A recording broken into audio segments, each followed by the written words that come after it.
Hello, everybody. Welcome to another episode of the Retro Gamers Podcast, episode number 189. We're closing in on that 200. Anthony here, and conspicuous by his absence. Larry is not with us today. He had better things to do this week, so we please share the hate online for him missing this episode. No, I'm just kidding, of course. But Larry could not be here today. But as always, my resident temp co-host has decided to step in. Rich, how you doing? All righty. What does Larry have to do other than this right now? We're in a pandemic. There's not much you can do. Yeah, I don't know. Well, he had plans. That's what he told me. He said he had a bunch of stuff going on this weekend. I don't know. I honestly don't know what that means. And, I don't want to pry because I'm kind of afraid of what the answer would be. Yeah, fair enough. So, but hey, his loss, your gain, my gain, There you go. It's been a while since you've been on the show. How have you been? Yeah, been good, man. Been like a lot of us, just been playing a lot of games and just trying to find stuff to play online with you and other people. Just gaming has taken a whole different twist to it since this, since we've had it to shut down. Yeah, no, I'm telling you, I've been gaming way more than I usually do, and that's actually saying a lot because I pretty much game a lot anyway. But yeah, and also what's cool is that I got to introduce you to one of my favorite current games right now, which is Dead by Daylight. Which, by the way, I have to say that was a lot of fun playing that. Yeah, it was a lot more fun than I was anticipating it being. Yeah, and it's just kind of the horror background to it is always awesome, because we're both horror fans, and but just on top of it, yeah, like it's a little bit chaotic, because every match you don't know what's going to happen because you get a different killer and obviously different players and stuff like that. So so it's always challenge. Every match is challenging in a different way depending on who the killer is and how they act. Yeah. So yeah, which is really cool. And then I got to get you. I don't know. Have you played Friday the 13th? I don't remember if you said I have. Okay. But I have it for Xbox. You have it for PS. Right. Well, I have it for both. I just have abandoned my Xbox lately. I don't have Live anymore. There you go. But the one thing I do have that I want, I saw it was on sale for like $5, and I really should have picked it up. But I that goes on sale all the time, so next time I got to pick that up for the you'll have no problem finding that on sale. You definitely won't. But yeah, so it was really fun. Gaming with you, especially on DVD, which is cool. And obviously, I want hope you come back to play some more, which will be nice. Oh, hells yeah. Yeah, you can always catch me playing it almost every day. But for this week's episode, I thought there was something like, I was trying to think of something kind of general that we can talk about that we both have some experience in, and something that in 189 episodes maybe we haven't zeroed in on or covered, because we've covered a lot of stuff on this show, a lot of different retro topics, current topics, and things like that. But this is one I don't believe Larry and I have covered, and I'm sure he's going to be jealous that he's missing our game. Exactly. Missing this episode. But I wanted to talk today about franchise favorites. Ooh. So, and to be specific, we're talking about any video game franchise that you've played. And when we say franchise, we're talking about they've released multiple games. We're not just talking about single, one game came out and that was the end of it. Right. But there's one very important rule to this, and it's a rule that I have to force myself to stick to because it's going to be hard for me. Okay. You can only choose one game in the franchise. So if we're talking about a specific franchise, you have to pick which is the favorite. Ooh. Your favorite in that franchise. And that's it. You can only pick one. There's no, it could be this one. It could be this one. It's like, no, I'm going to nail you to one answer, and then we can talk about it. You know what? That's it. I'm out. I can't pick just one. That's it. I'm done. All right. Bye. So I'm going solo the rest of the episode. Yep. But yeah, and then on top of that, I thought something else I will bring up at some point during the episode is while I was kind of listing all of the franchises that I thought would come up, maybe other ones will. You may bring up ones I don't have on my list here. But I decided, I was like, you know what? I go, since we're talking franchises, and this is something else we've already covered on a previous show of the best-selling game franchises of all time. We've talked about that. Right. In terms of how many units were sold, like how many games were sold. Right. Now I wanted to flip it a little bit and talk about the highest grossing video game franchises of all time. So which ones made the most money as opposed to which ones sold the most games? Because I'm sure Pokemon is high up on that list. I am sure Pokemon is too. So I have the top 10 highest grossing video games as well. And I actually found two lists, but I'll talk about the second list later. So if I were to tell you right now, Rich, to pick a franchise off the top of your head, I go, what's the first one that comes to mind in terms of a video game franchise that you love? I got two. One. Start with one. I know. This isn't a favorite. This isn't a favorite. Just pick a franchise. Tomb Raider. Tomb Raider. All right. So awesome franchise. I mean, I think they've come out with 15 or 20 or plus games. There are a lot of games across all platforms, handheld and console, PC. Right. Unfortunately, my experience with Tomb Raider only goes to the second one because and I've talked about this before, I'm a stickler for going in order, and if I get stuck, I don't continue. And I've been stuck on Tomb Raider 2 for about 20 years. Fair enough. So, but let's talk Tomb Raider. So how many Tomb Raiders have you played? Oh God! On the original PlayStation, I played 4. The 1, 2, 3, and 4. Last Revelation being the last one. Never played Chronicles. I tried Angel of Darkness. That game was just a disaster of monumental proportions. I did. Was it Legend, Anniversary, Underworld, and then I've done the 3 Tomb Raiders since they've rebooted it. Nice. Okay, so I'm gonna put you on the spot. Yep. Of all the Tomb Raider games you've played, which one is your absolute favorite? It's really funny. I really don't like remakes. I think the idea of remaking a video game is really kind of lame. But I kind of have to tell you, I've replayed Tomb Raider Anniversary a number of times on a number of different platforms. And I kind of have to say that one's my favorite. Because I like the fact that it took the original Tomb Raider, which I've tried replaying recently, and I think I got up to the Coliseum, and then I was like, all right, I'm done with the tank controls and everything else. Yeah. And it modernized it really nicely. It did some of the puzzles really well.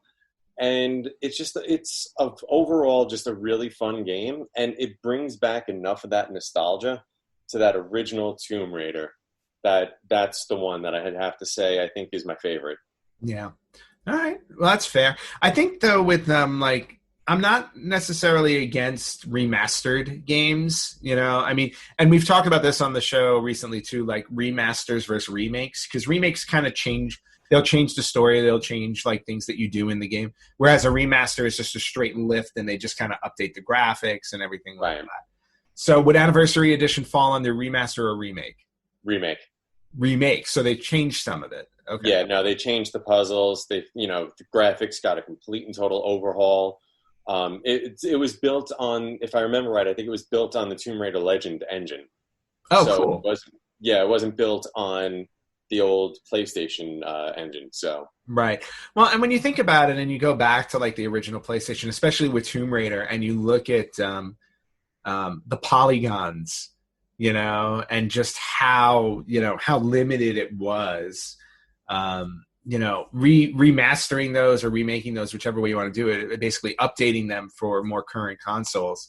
I mean, to me, I'm all for that, because I just think, being able to experience it and have it look better and things like right now I'm in the middle of the Final Fantasy VII remake.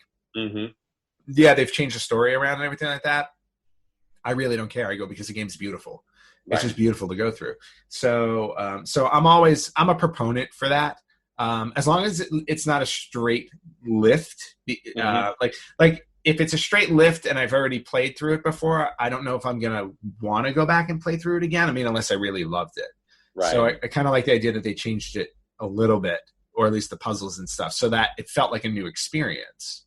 By the way, on YouTube, there was this history of Tomb Raider. I think it was about like 40 minutes. Mm-hmm. I wound up watching it when I was last year. I was back in school for a year, and it's like one of those things you're looking for something just to quickly watch, and I wound up sitting there watching it, and it really delves into the making of and what made what went into making each of the different Tomb Raiders. And if you have 40 minutes, I'd really strongly recommend it. It was really informative and really, I want to say entertaining it, but I don't know if that's necessarily the right word, but yeah. All right. Well, considering the fact that most of us are kind of stuck at home, I bet I can find 40 minutes somewhere. Yeah, maybe. Yeah. Just a little bit.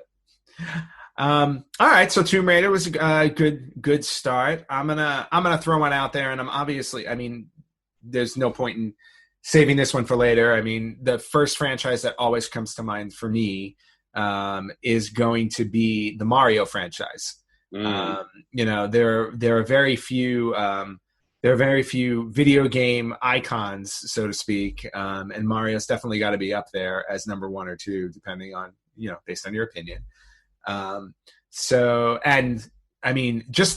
now when I'm talking Mario, I'm talking more the platformers. Let's not think about spin-offs like, a Mario Kart or Super Smash Brothers or anything like that. Just Super Mario Brothers. Mario is missing or... Yeah, none of that stuff. We're talking just straight up the Super Mario platformer games, which extend all the way from, if you count the original Mario Brothers arcade game, you can. But if you go from the platformers, we're going from Nintendo, the original NES, all the way up to the Switch. Yeah. And they've covered a lot of games during that time. So I'm going to ask you to go first, and then I'll go after you. So I already went first. Your turn. Okay. If I had to pick a Mario game as my favorite of the franchise, and again, it's like, I think part of the way I'm weighing these is how I remember the experience from that time. Because to pick now, people would be, I think everybody would be like, well, Super Mario Odyssey is the latest game on the Switch, and it's beautiful and it's epic, the story's great and all that stuff. And I agree with that. All for it. But I gotta say, the one to me that will always stick out in my head is Mario 64 on the Nintendo 64. Mm-hmm. That's the one I always go to. And again, not to knock all the other ones. It's just, I remember picking up that N64 on day one. I went and bought it. If I remember correctly, I bought it at The Wiz in Brooklyn. You just dated yourself. What? You just dated yourself. I do a retro gaming podcast. I date myself every week. So. Fair enough. But I just remember going to Nobody Beats The Wiz in Brooklyn, getting in line, and it was a birthday gift, if I remember correctly. So got there, got that, bought the N64, bought 2 launch games, which were Super Mario 64 and Pilot Wings. Those are the 2 games I got with it. And I just have to say, just first off, turning on that game and seeing the 3D Mario head that greets you, it's like, hello! And it's just just from there, I was like, wow, okay, this is already really cool. And then when you just the opening scene, when you're in the courtyard in front of the castle, and you're just basically there to mess around, and you're learning the controls, just jumping around and stuff, and just being interactive with the environment in a obviously in a 3-dimensional way. It was so mind-blowing. Well, to that point, you think about it, really a lot of it was platformers to that point, especially for Mario. And then all of a sudden it's like, here you are greeted right away with this giant, like you said, this giant 3D Mario head. And you're just kind of like, whoa, okay, so that's how this is going to be. Yep. And it just kind of, it gave you this entirely different experience from what we were used to. Yep. No, absolutely. And also, as a side note, when you learned that you can manipulate the Mario head on the title screen, that was even more fun. Yeah. But then getting into the worlds, and in other words, going in and jumping through the paintings and all of these different worlds, it was the game felt so massive and experiential. So, and just controlling him through it. Now, when you go back to it and play it, I've I've gone back to it because I'm still trying to get all the stars in the game. I've beaten the game several times, but I've never gotten 120 stars, and I've never unlocked Yoshi. I'm somewhere around like 104 or 107 or something like that.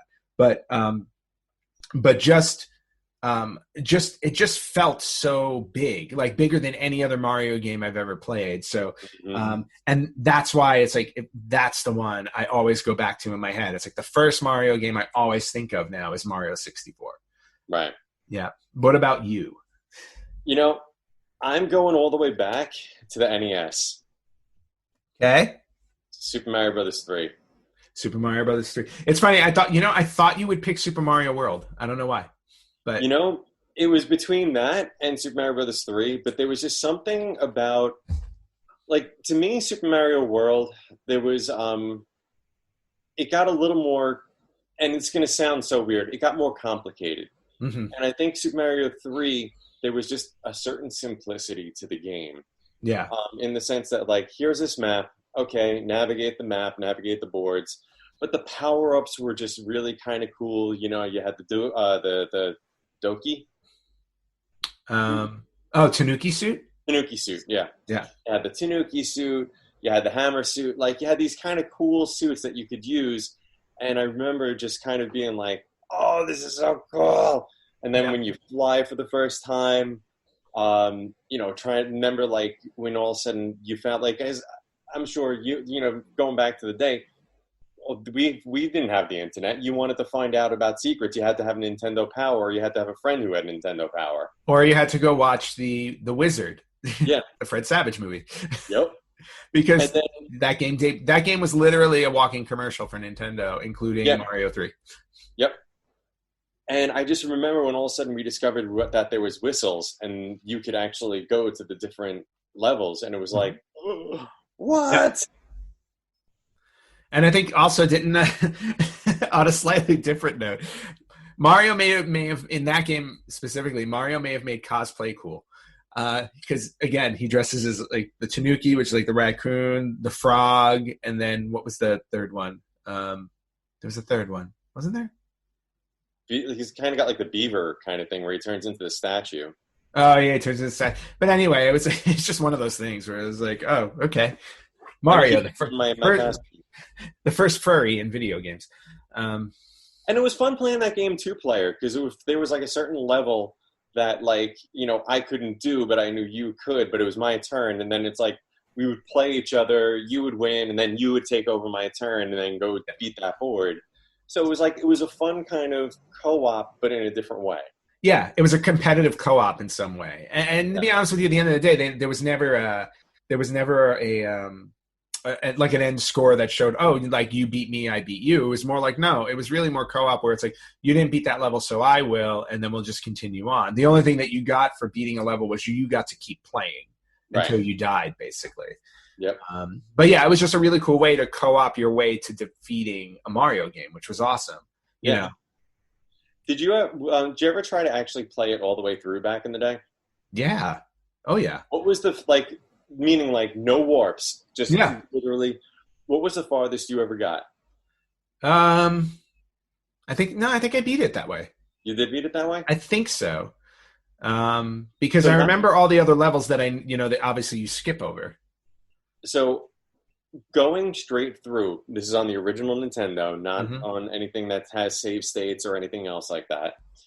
The farthest I ever got was level 7. I think I got about halfway through World 7, rather. And I remember, I think I was playing for like 3+ hours at that point, and I'm like, I don't want to play anymore.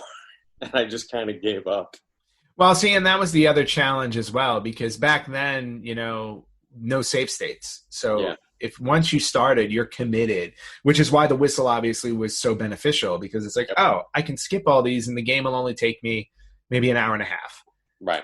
Instead of however long it took. But I do remember going all the way through it. Now, I can't say I played every level going through it because, sometimes you had a choice in the direction you went. But I definitely remember going through it without the whistles at one point. So, well, I'm a completionist that way, I guess. Although if I did skip levels, I guess I'm not a full completionist. Fair enough. So, all right, cool. So that's Mario. We got Mario out of the way. Can I pick another one? What?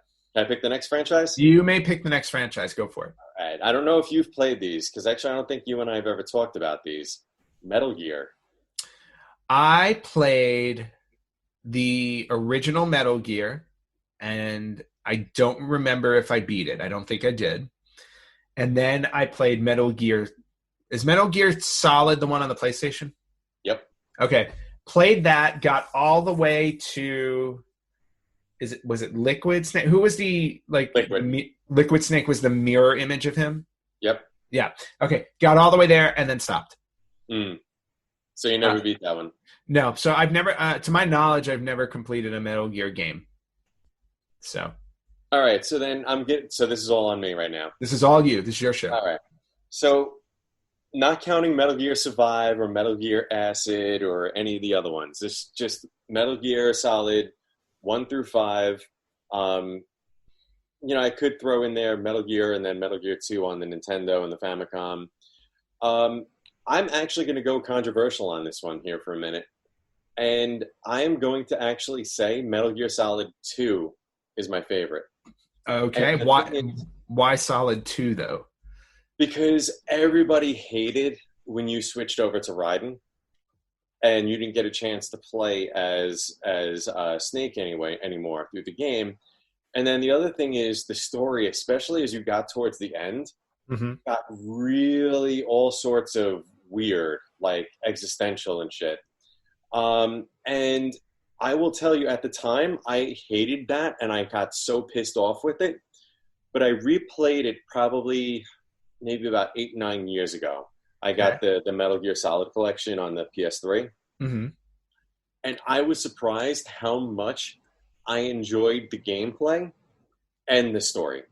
Because the thing was, when that story first came out in 2001, it was just so ahead of its time that it was like ridiculous. And all of a sudden now, here we are, 2010. And even now, to this point, I would even go so far as to say that it's even still relevant as a story, because it's all about this transfer of information. Do you restrict the information? How much of what you see is real? How much what you don't see is real? How much are we manipulated?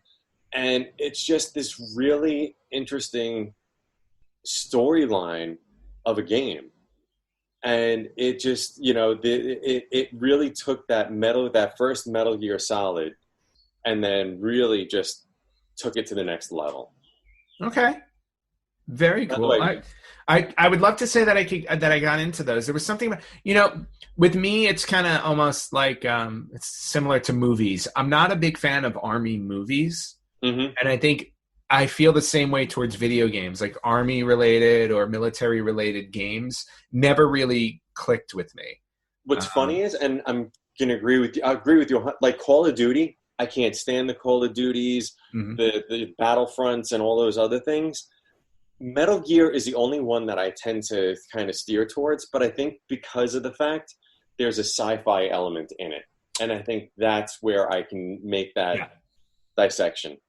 Oh yeah, no, that makes complete sense. It's like, because there's a little more to it than that. Because we're big, you may be a bigger sci-fi fan than I am. I mean, I love sci-fi. I think I lean more towards fantasy stuff than sci-fi, but like Alien, the Alien franchise and stuff like that. So yeah, totally get that, and I can see why that would make it more appealing to you. For me, it was just I guess maybe it was a little too military for me, and that's why I never really gravitated towards it. But still, a very successful franchise, spawning multiple games. When was the last time we've seen a Metal Gear game, actually? Survive. It was panned. How long ago was that? Just recent, like 2 it was recent. Ago. Yeah, 2 or 3 years ago, something like that. Okay. Well, but that wasn't done by Kojima. That was basically like Konami had their people. And I didn't even play it. I just saw that everybody was like, this game is absolutely horrendous. It's terrible. Don't even bother. Wow. All right. That's saying a lot. Yeah. Okay. All right. So Metal Gear in the books. I'm going to jump over to, let's see, I'm looking at my list. And, here's an interesting one to throw out. with you. I'm gonna go switch genres. Let's go to the fighting genre. Because we can't. Yeah, I don't think we can go through this episode without talking about Mortal Kombat. You know, and as much as I enjoyed Street Fighter, Mortal Kombat was the place for me. Right. And, you know, and again, it's like trying to go back and think about all of the real, I mean, there have been a lot of awesome Mortal Kombat games. I've been playing recently. I know 11 just came out, but I downloaded 10 when it was on sale. And it was funny because when I was playing 10 with friends, I was like, wait a minute. I go, what's this whole big story mode thing? And he's like, they started really introducing this, like these big cinematic, you know, sequences in here to show, like, to have a whole continuing story. I'm like, oh wow, I had no idea. Because I kind of left Mortal Kombat behind somewhere around MK4, which was like maybe in 2000. Which was to begin with. Yeah. And I picked up I did pick up on PS2. I had like Deadly Alliance and Deception. Right. And there was a bit of story here, but I didn't realize they had continued it all the way through.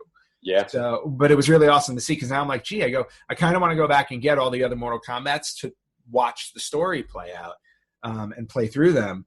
But again, it's like when I think about Mortal Kombat, I go all the way back to obviously when it first started.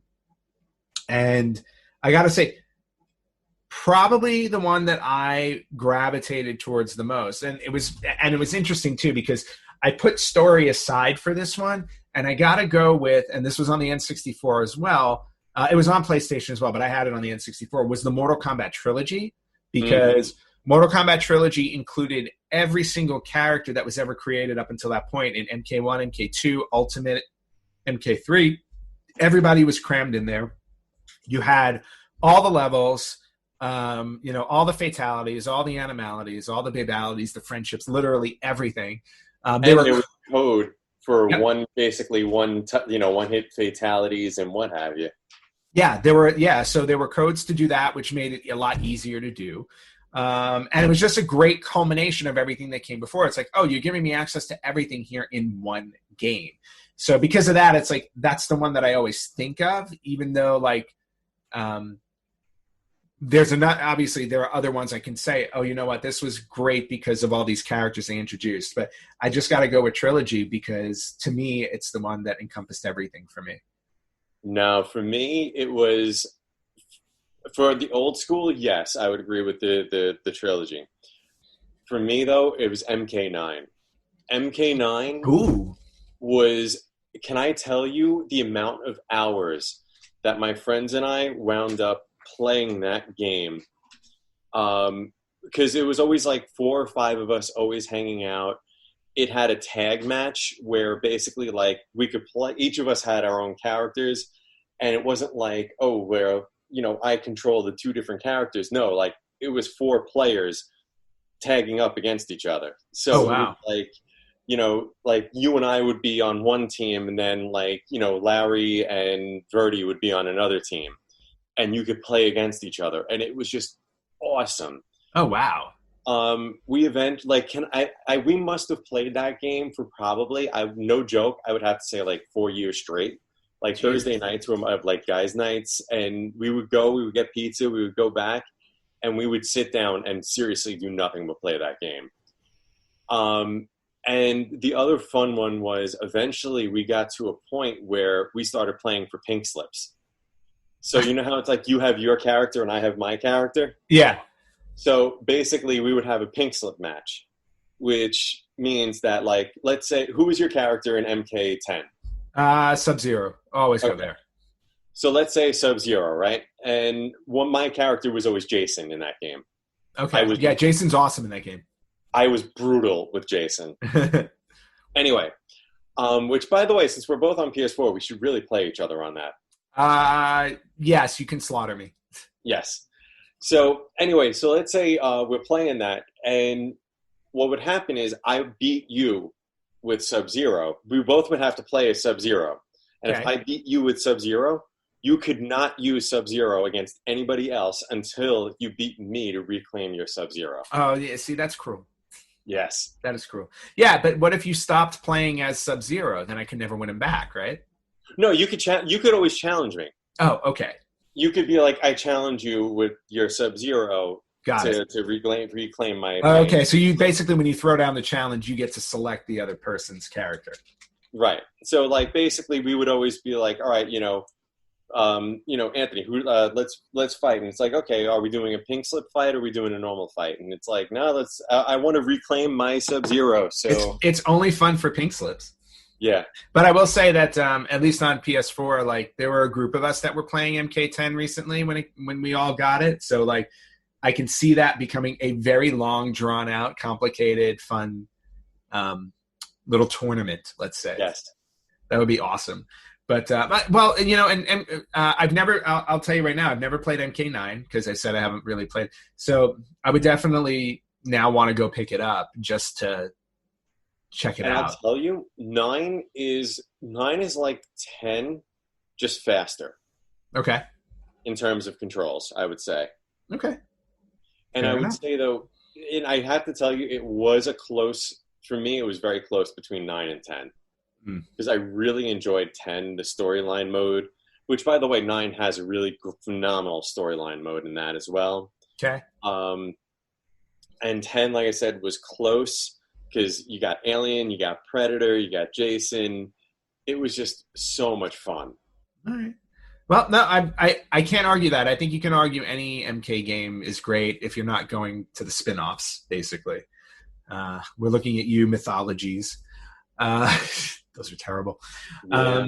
But all right, so MK9 for you, MK Trilogy for me. I am going to want to take you up on that pink slip challenge. It sounds like fun. Yep. I just now know not to play against you when you're playing Jason. So I've already got that down, which is good. All right.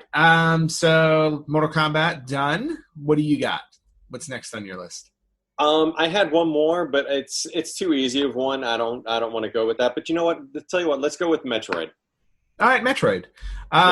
This one, again, is probably going to be more your bust than mine because I've played through the original Metroid and loved it. Mm-hmm. I started Super Metroid on my SNES Classic and then stopped. Not because I didn't want to continue. I just got distracted with other things. But that's it for me with Metroid. Never really... I know. It's one of the series I always say I want to go back to, and I've never gone. And I know how much you love Metroid. There it is, Super Metroid. Very nice. In box. Very nice. Very nice. All right, so talking about, Metroid, Metroid 2, Super Metroid, Fusion, Zero Mission, Primes 1, 2, and 3. Hunters. I have to go back to. This was like they mastered everything in this game. Mm-hmm. For a 2D exploration adventure like game, they managed to figure out so much story into that without having any cutscenes. And that was one of the things that I absolutely love about that game. The weaponry in the game was just amazing. I still remember to this day being by my buddy's house the first time I got up to Mother Brain, and then the self-destruct sequence starts. And like that was one hell of a maze trying to get out of there. Yeah. And I just remember being super happy because all of a sudden I got out. I had like 10 seconds left. Samus is running, and all of a sudden she goes into the speed boost, and then I jump, and I'm like all happy because here's the ship, but then I do this. Oh, no. And I was like, no! And then the planet explodes, and I didn't get off. I was like, oh, wow. That's cruel. That is cruel. So I was like, nope, done. I'll try this again another time. Wow. Not to mention, I can't tell you how many times. I think I generally tend to play that game probably once every 2 to 3 years. Okay. And by the way, my fastest record is still on this. I beat the game in 1 hour and 45 minutes. Damn. Yeah. Okay. I don't think I could do that now. But back then, I was able to literally run through the game. I think I just literally kept my hand on the run button the entire time. The entire time. And just plowed through it. Yeah, well, once you play through something enough and you have it memorized, it's not that hard. You know what I mean? I'm not gonna say it's not that hard to get through. It's just that you got the rhythm for it. I remember my big issue with Metroid, and it was with the first Metroid too, because I didn't beat the first Metroid for a very long time. I had a hard time adjusting to the whole 2D, like the 2D side-scrolling open world nature of the game. Yep. You know, because up until that point, I kind of like all the games I played were either like platformers. It's like you knew where you were going and that was it. This was one where it was like, well, you can basically go in any direction you want, and when you unlock it, you can keep going. But you know, it was very easy to get lost, and I would find myself sometimes going in circles way too many times. So I would just be like, oh, okay, you know what? I'm kind of done. I'll put that aside. Nowadays, though, 2D side-scrolling open world stuff, I absolutely love. Like, I've just like, there's something where it's like they started to click in my head, and now like I can run through them. I just recently finished a Metroidvania style game called Hollow Knight on the Switch. Oh, how is it? Amazing, absolutely amazing. I clocked probably 45 or 50 hours in that game. So much to do, so much story. You'll love it. I know you'll love it because again, if you love Metroid, this is the game for you. Yeah, I cannot give it enough praise. And even with all the 50 hours, I still haven't beaten. I haven't gotten the best ending yet. Oh wow! I've gotten like 2 endings out of the game, but I have yet to get the best ending because I have not beaten the final boss, you know what I mean, for whatever the best ending is. And I remember too because I tried like crazy and I'm like, okay, I go, this thing's impossible, so I gotta go back and finish it. But yeah, Hollow Knight you'll definitely love, especially if you're a huge Metroid fan, which you are, so works out nicely. I'm gonna stay in the same kind of area in terms of game style because you bring up Metroid, I'm gonna bring up Castlevania. That's what I wrote down. Yeah, so it only makes sense because Castlevania. Metroidvania. What? Metroidvania. Yeah, I mean, you get Metroidvania games because of Metroid and Castlevania, so you got to cover a little bit of Castlevania. And then so with Castlevania, which I also find interesting too, because like in the beginning, Castlevania was just level oriented. You know, level 1, 2, 3, you go through it, and there, you know, and there were some side stories like you get to Castlevania 3, Rondo of Blood, stuff like that. Like, you know, there were different ways you can go and different endings you can get, but still at the same rate, you still had that essentially like the level aspect of it. Castlevania 2 was the outlier for that because that was a little more open world-ish. And kind of not very well translated. And not very well translated either. But I will always be, with Castlevania, I will always be in the minority here. Because I love Castlevania 2. And I don't know, and I just think the reason why I loved it so much is because I figured it out and I got through the game when I was a kid. I was like, bad translations and all. And I'm sure I'm pretty confident I used Nintendo Power for the one secret on that left wall with you need like the white crystal or the red crystal. Yeah, to kneel down and then to get the tornado and all that. Like I'm positive I used Nintendo Power to do that because there was no way you could figure that out on your own because the translations were so bad. But even though I've always said Castlevania 2 is my favorite on the NES, but if I got to pick an overall favorite, it's really, really hard to argue against Castlevania Symphony of the Night. I mean, that game till even today stands just above and beyond like one of the greatest games I think ever made. That's my choice, is Symphony. Yeah, I mean, between the character development with Alucard, the open world of Dracula's castle and traveling through it. You beat it, and then you have to flip the castle. Yep, you beat it and the castle goes upside down. So you're only halfway done at that point. Because I remember when I got through it, I was like, oh, 100%, we're done. No, it's 200% to really complete it or something like that. Because they would count how far you got on it. Yep. And then again, probably one of the best scores ever done in a video game. And I think I have some of it because when I was one of my trips to Japan for work years ago, I went to Tower Records, and in Tower Records in Japan, they have a whole section just for video game music. and I picked up like a Castlevania compilation soundtrack. Nice. Yeah, absolutely. Yeah, the score in Symphony of the Night, like I still hear it in my head playing through it. And it's also one of those games where it's like I've beaten it probably, I want to say twice, and I will happily go back and go through that whole game again. Yeah. Which is awesome. And the other cool thing too is or that I liked about it is because Rondo of Blood wasn't very well known in the US because it didn't come out on any major platformers. It came out. Did it come out on TurboGrafx? What? Wasn't that on the GBA?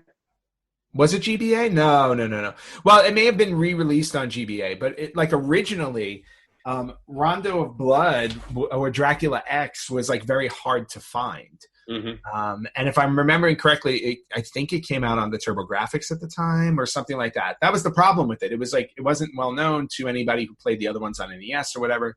I don't have the information in front of me and I can't think, but Symphony of the Night began with the final battle from Rondo of Blood. You had to do the ending from Rondo of Blood and then you transition into Symphony of the Night. So I thought that was always really cool. Yeah. But yeah, so we've agreed for one, on one, which is. But wait, hold on. You named two there. You said Castlevania 2 and Symphony of the Night. No. I said as much as I loved Castlevania 2, Symphony of the Night is my favorite. Oh, okay, gotcha. That's what I was saying. Yep. So we finally agree. No, yeah, exactly. Yeah, I think if I said Castlevania 2, I think everybody who listens and watches our show would probably tune out completely, and I wouldn't blame them either because 2 is probably one of the least liked in the franchise. Although, you know what? I'm going to agree with you. I really enjoyed 2, though.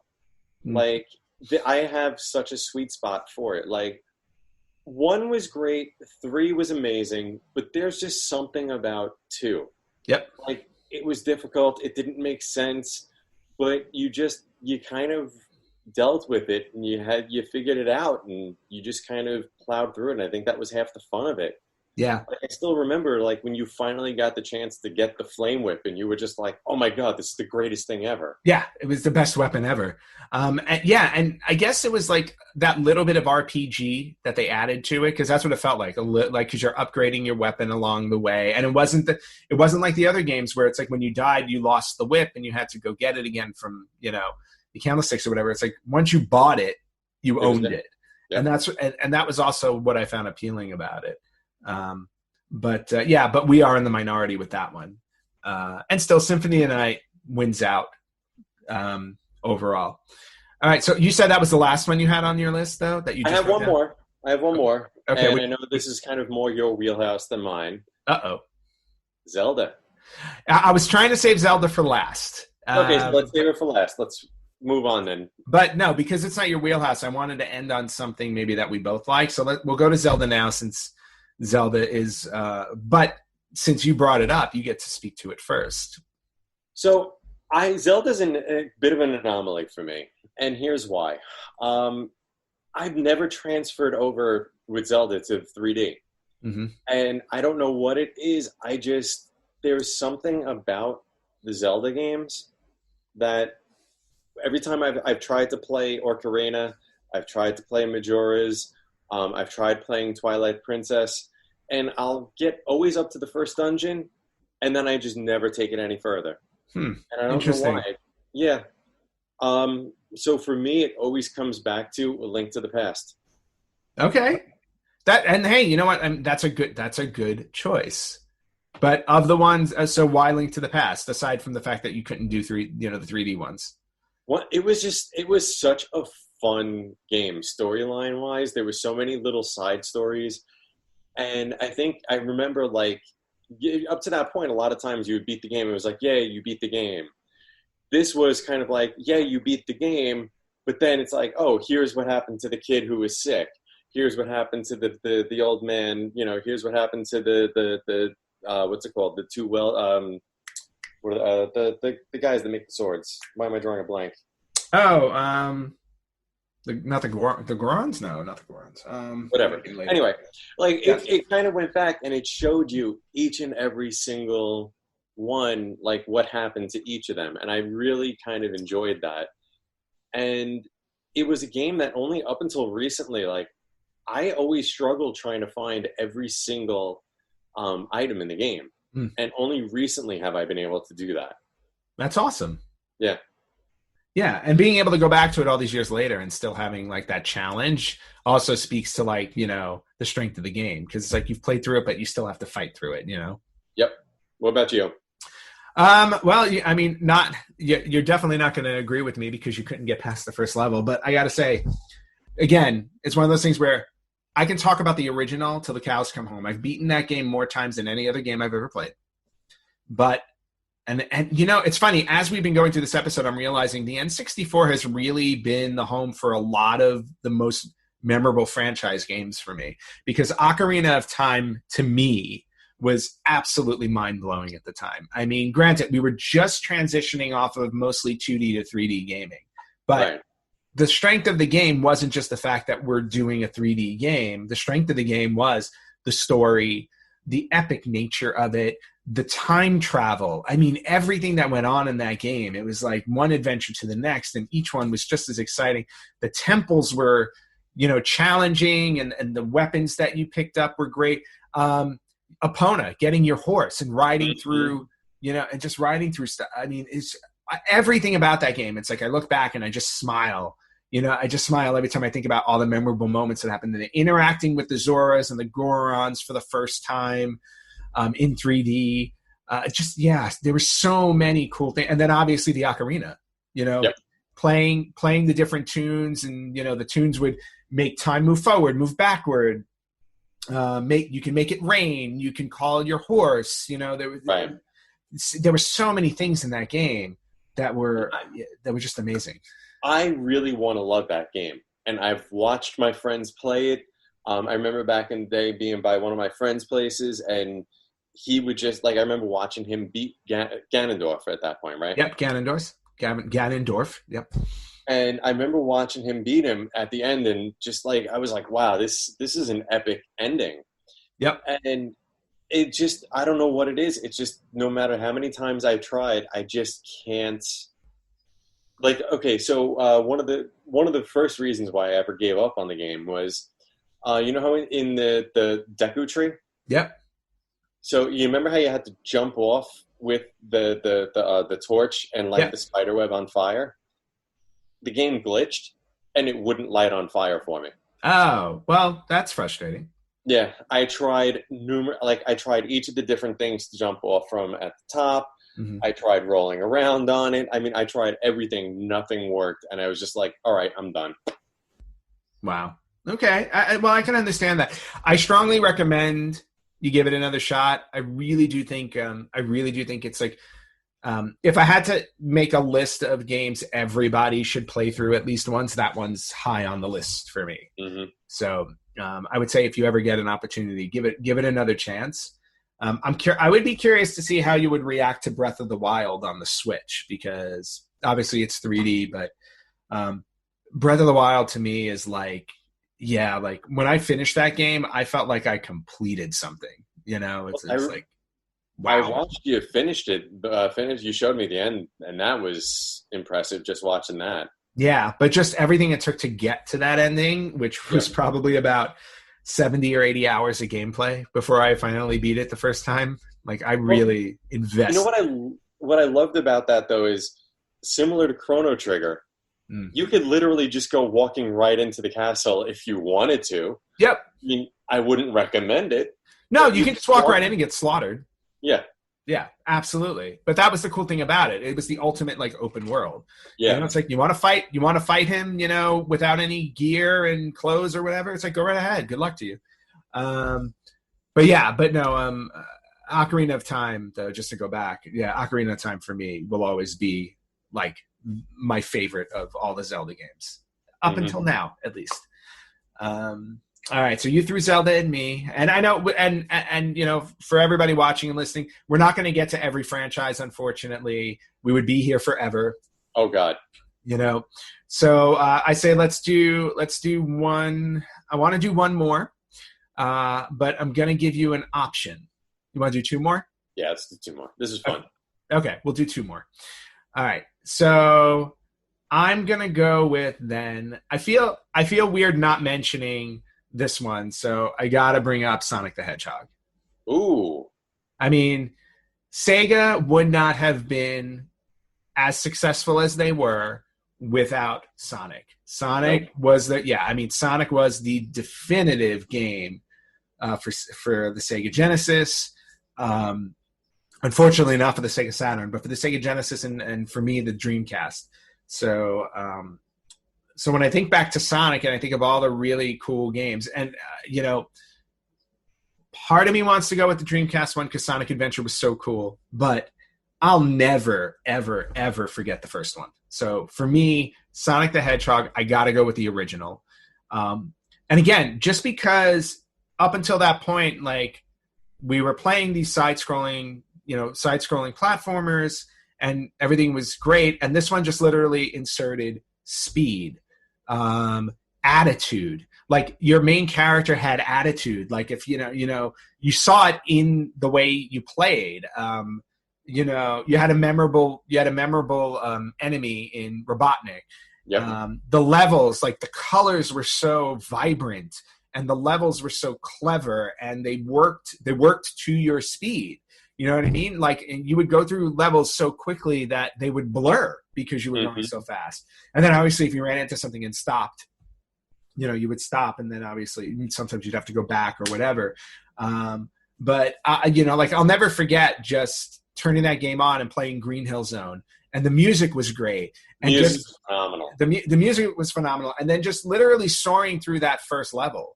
And it's like, wow, I go, this guy is so fast, I can barely keep up with him on the screen, and yet you did, because he was the central point. It was just that the rest of the world was going by so quickly. But nothing was worse than the water levels. Oh, the word, yes, I know that sound when you were about to drown. That used to give me so much tension. I'm like, holy crap, I gotta find a bubble. I have to find a bubble. But yeah, and then you would die, and you would see the big bubble come up from underneath you. Yes, exactly, as you're drowning. Yep. And again, like I was saying before, like Sonic's attitude, it's like if you let him stand there for too long, he would literally look at the screen and then tap his foot. He's like, "Come on, what are you waiting for? I want to run." Yeah. I was like, just like all those little things, and then obviously all the big things like the level design and all that stuff. Everything in that game just like literally was like Mario Who at that point, because when you think about the Mario games and you compare them to Sonic, it was like Sonic did everything. They did everything in their power to blow Nintendo out of the water. Yeah. And in terms of Sonic, it did. Yeah. At that time, it was just, for me at least, it was just absolutely. And then of course you had the sequels, but still for me, I gotta go with the first Sonic, just for all of like just the way that it made me rethink the way a game should be played. Mm-hmm. And yeah, so and the way that a character should be in a game, because up until that point, characters were kind of simple. Like when you played Mario, it was like, all right, Mario's going to save the princess. But it was just, a character that walked across the screen. I was like, Sonic, at least I was like, oh, okay, I'm dealing with a guy and he's got a personality. Like you can kind of see the personality coming out of the character. And I thought that was just a beautiful thing to do in a video game. For me, it was Sonic 2. Mm-hmm. And the reason being was, I felt like Sonic 2 took everything that Sonic 1 didn't have. Yep. Just fixed it. Like, I love the fact that you could now press down, charge him up, and then he would just take off. Yeah, that was cool. It added the Tails element. And then, just like, I don't know, there was just like something about 2 that the level design, I remember really enjoying that. And just, it was just like going back, just talking about like what you were what you said. There was a lot of fun that was had with that game. And I don't want to rehash everything you said, but basically, similar. Okay, yeah, no, and that's fair. It's like I loved Sonic 2 also, but in the only reason why I chose 1 is you couldn't have gotten to 2 without 1, and 1 did so many things so well. Did you ever collect all of the Chaos Crystals, Emeralds, without cheating?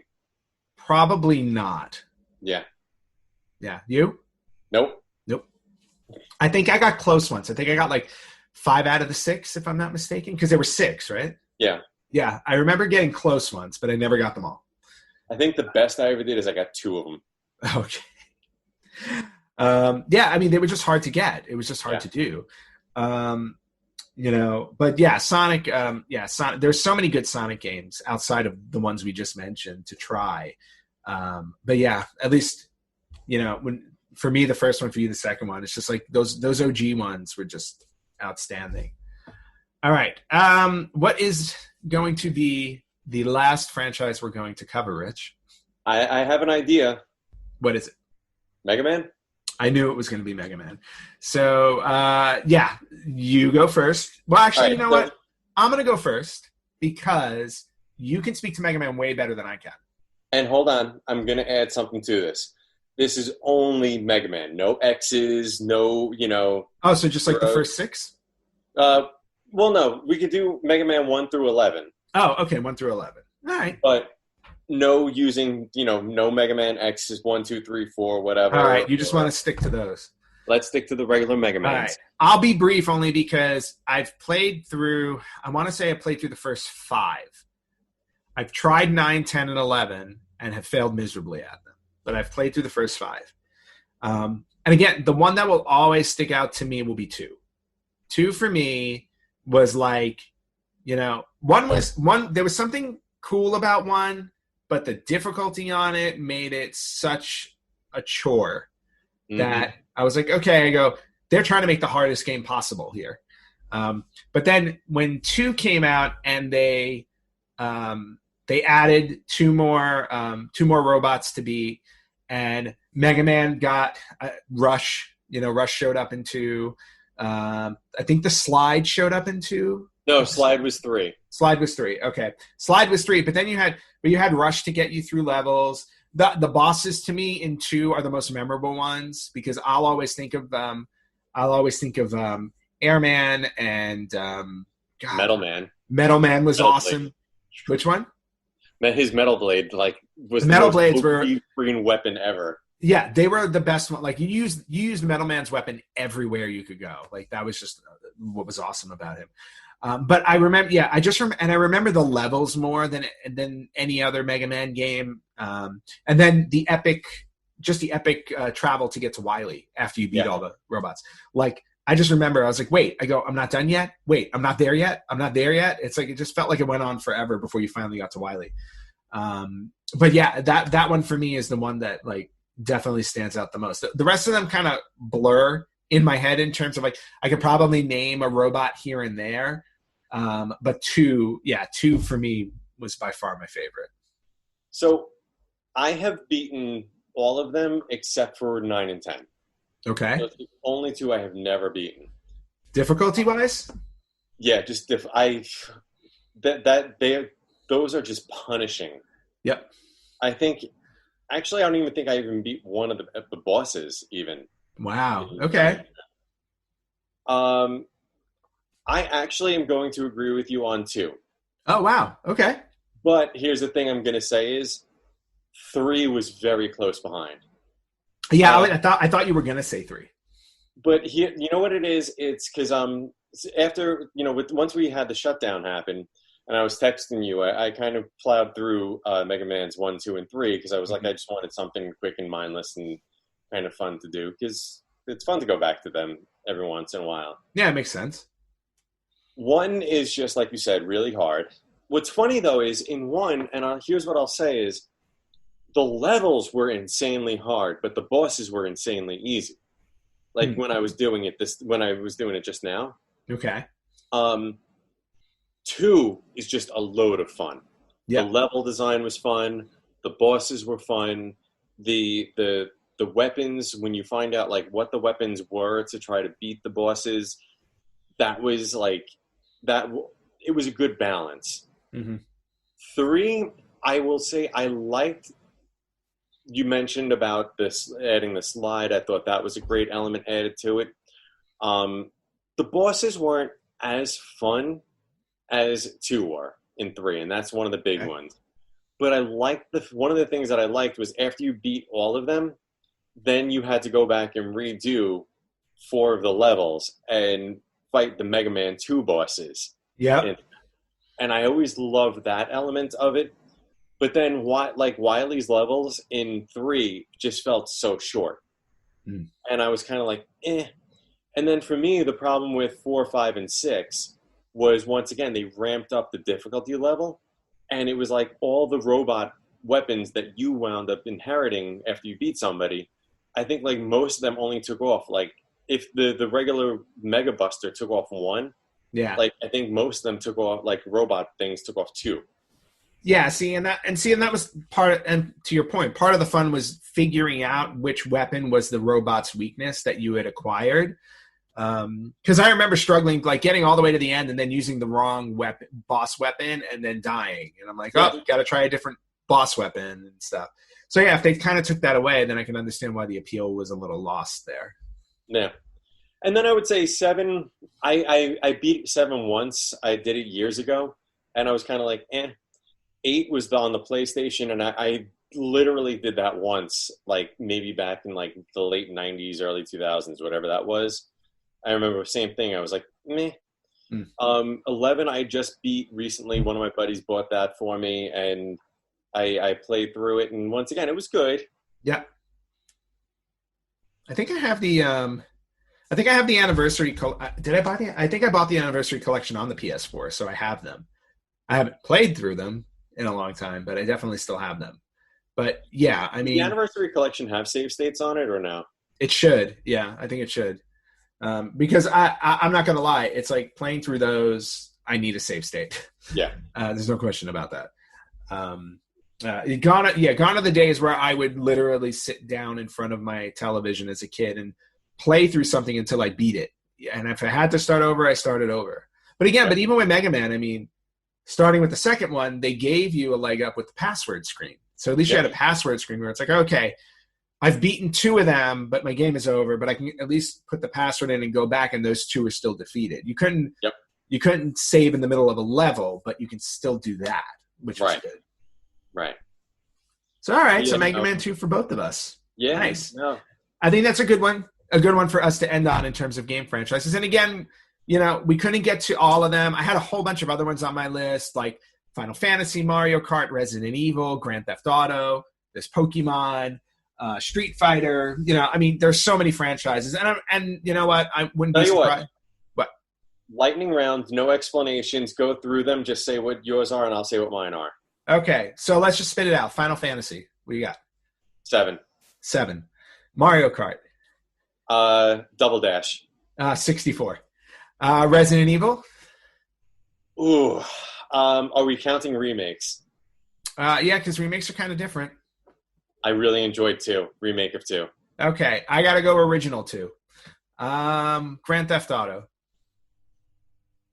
5. 3.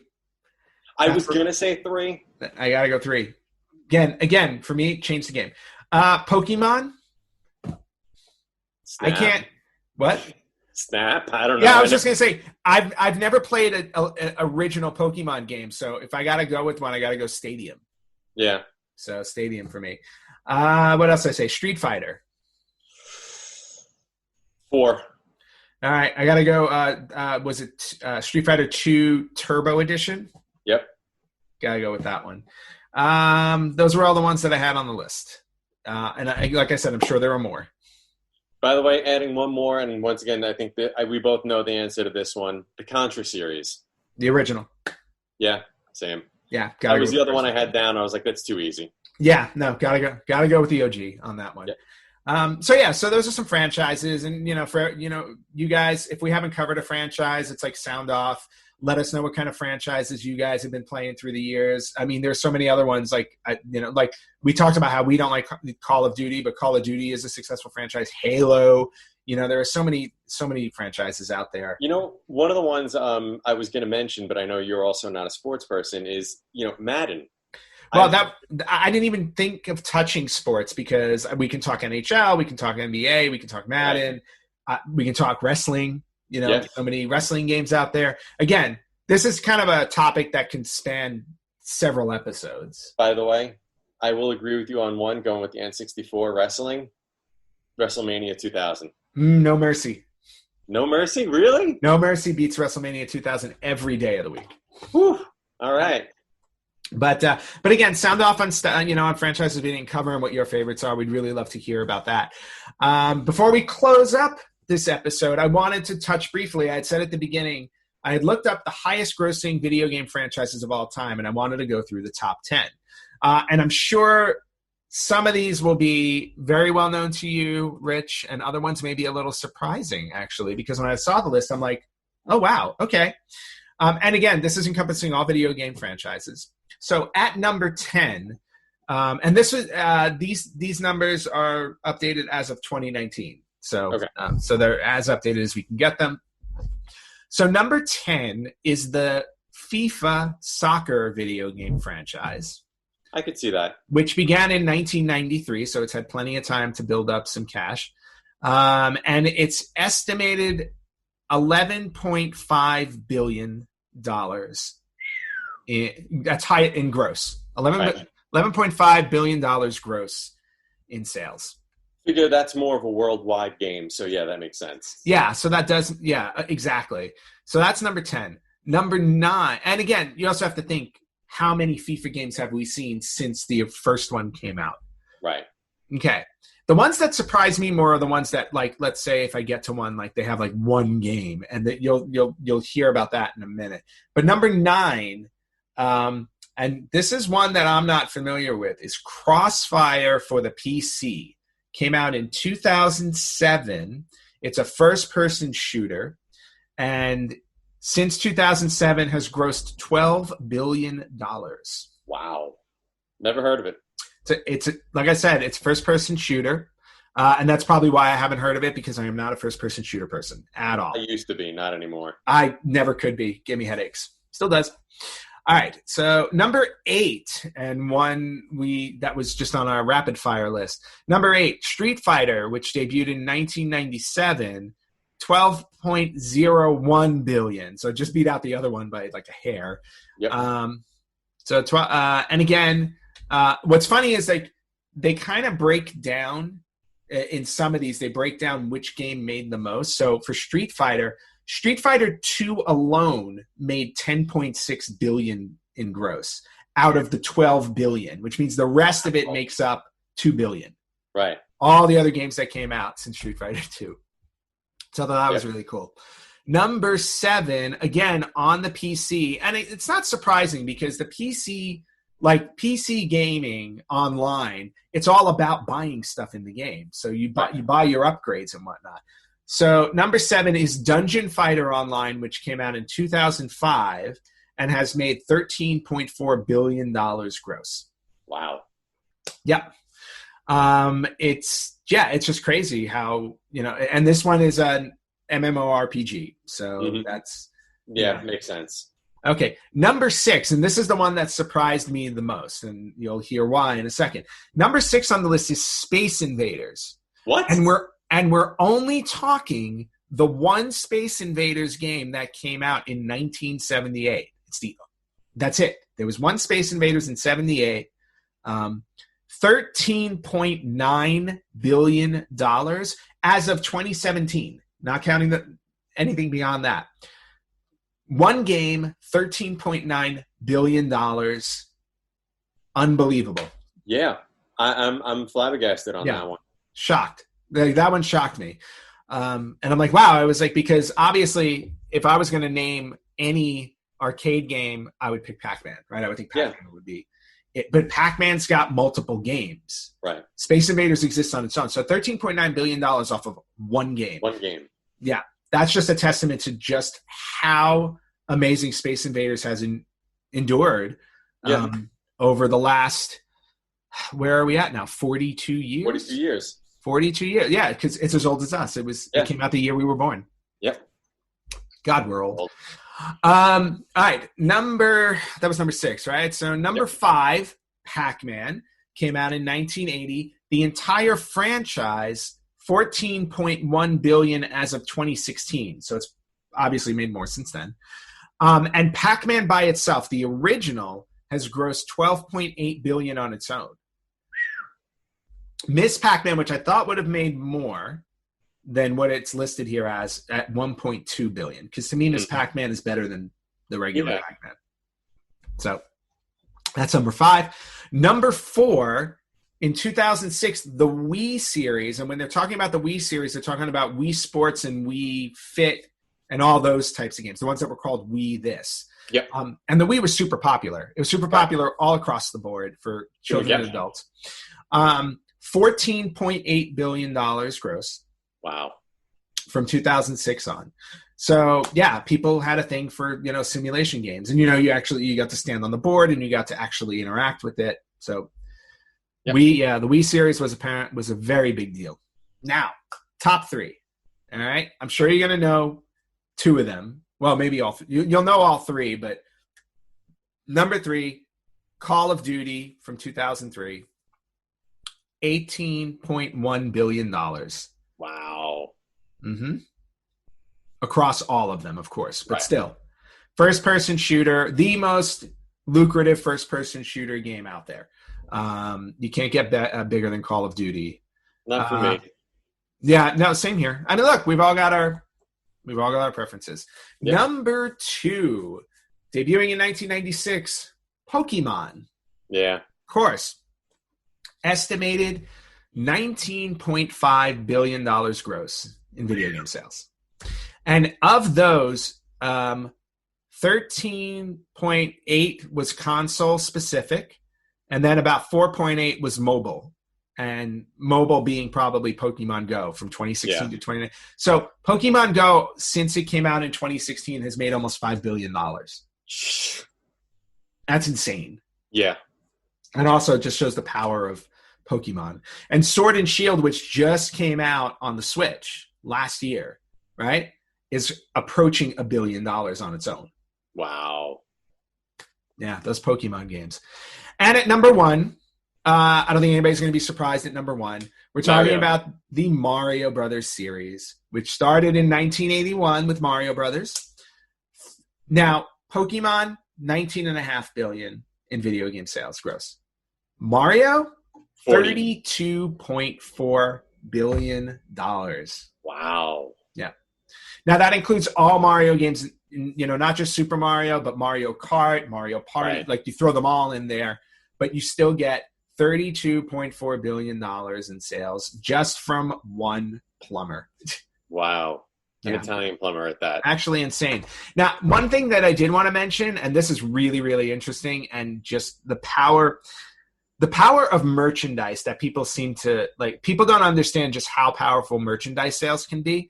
I found another list with the top 50 highest grossing franchises, and I just wanted to jump up to numbers 1 and 2 because this includes merchandise sales. And when you include merchandise sales, Mario is number 2, right? With whatever amount. Pokemon jumps from 19 billion in sales just for video games, 19.5 billion in video games. When you include merchandise, $90 billion. Wow. That means $70 billion in merchandise. That's insane. That is insane. And that's the reason why Pokemon is still around. That's why we're getting a new Pokemon Snap for Switch. Yep. I mean, it's just like, just seeing that number, and I'm like, and I've worked in the entertainment industry on the merchandise side, so I have a little bit of an understanding of the power of merch, but this is just, out of this world. Yeah. And that is the top 10 list of highest grossing video game franchises. So nothing surprising at the top there for me. Mario, to me, was going to be the number 1. I couldn't think of anything else. So I think that will about wrap it up for us this week. I want to thank Rich. Thank you so much for coming out and stepping in for Larry. Always. I'm sure Larry's going to regret missing this episode because I'm sure he would have loved to talk about this stuff. Obviously you're always welcome to come back again. Anytime. Yep. And then for everybody listening and watching, you can catch the Retro Gamers on Facebook, facebook.com/Retro Gamers Podcast. You can get us on Instagram at Retro Gamers Podcast, Twitter at Retro Gamers Pod. You can watch us on YouTube at the Retro Gamers Podcast. You can listen to us wherever you listen to podcasts, or you can email us if you want to send us a special hello or message or comment, or if you have a suggestion for our show. we are happy to take them. So just email us at email@theretrogamers.com. Rich, have a very wonderful week. Thank I'm you. sure I will see you online. Yep. And for everybody else, we will catch you here next week on the Retro Gamers Podcast.